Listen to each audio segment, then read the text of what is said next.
Ya teman-teman, perkenalkan saya Alfredo Sirumena dari program studi informatika Universitas Kristen Indonesia Maluku. Di sini saya akan membawakan materi tentang daya guna atau kebergunaan.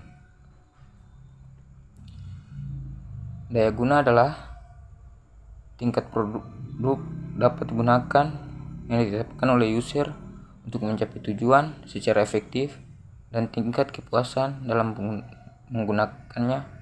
ISO 1998. Daya guna merupakan salah satu faktor yang digunakan untuk mengukur sejauh mana penerimaan pengguna terhadap sistem. Ukuran daya guna suatu sistem adalah sesuatu yang subjektif mendasar.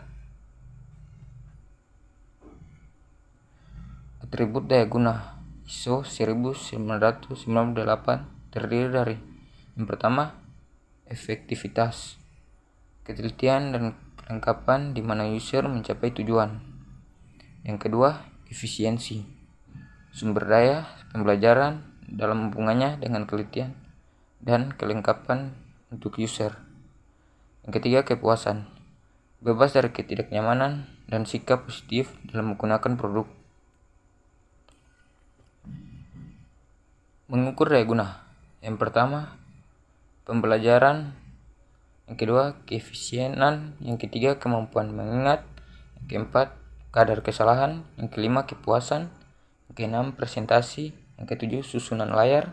Yang kedelapan, istilah yang digunakan dan perintah yang disediakan oleh sistem. Yang sembilan, kemampuan sistem. Faktor daya guna. Yang pertama, efektivitas, ketelitian dan kelengkapan di mana pengguna mencapai goal mereka. Yang kedua, learnabilitas, mudah untuk dipelajari oleh user baru. Yang ketiga, efisiensi, steady atau state penampilan pengguna ahli. Yang keempat, memorabilitas, mudah di dalam menggunakan sistem dan perintah-perintahnya mudah diingat. Yang kelima, kesalahan atau error, tingkat kesalahan yang kecil. Keenam, kepuasan subjektif atau satisfaction, bagaimana sistem nyaman digunakan. Daya guna heuristik. Yang pertama, dialog yang sederhana dan alami atau simple and natural dialog. Yang kedua, berbicara dengan bahasa user atau speak the user way. Yang ketiga, mengurangi beban ingatan user atau minimize user memory load. Yang keempat, konsisten. Yang kelima, sistem timbal balik. Yang keenam, jalan keluar yang jelas.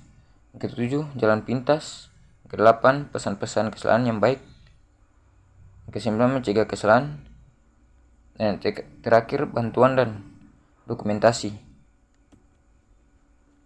Uji kebergunaan. Uji kebergunaan adalah proses untuk mengukur karakteristik interaksi manusia dan komputer dari sebuah sistem. Ada 3 jenis uji kebergunaan.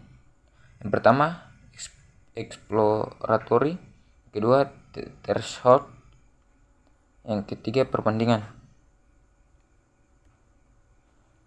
Manfaat kebergunaan. Yang pertama, meningkatnya efisiensi. Yang kedua, meningkatnya produktivitas. Yang ketiga, pelatihan yang lebih sedikit. Yang keempat, berkurangnya dukungan produk. Yang kelima, meningkatnya penerimaan. Keenam, mengurangi biaya pengembangan. Dan yang terakhir, meningkatnya penjualan. Cara uji kebergunaan. Yang pertama, pemilihan kartu. Teknik ini digunakan dalam membuat font menu atau folder dan subfolder.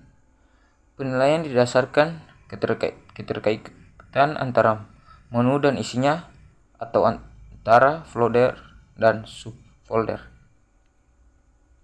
Penilaian didasarkan keterkaitan antara menu dan isinya atau antara folder dan subfolder. Yang kedua, evaluasi heuristik. Heuristik adalah suatu ilmu atau pengetahuan yang mempelajari suatu penemuan.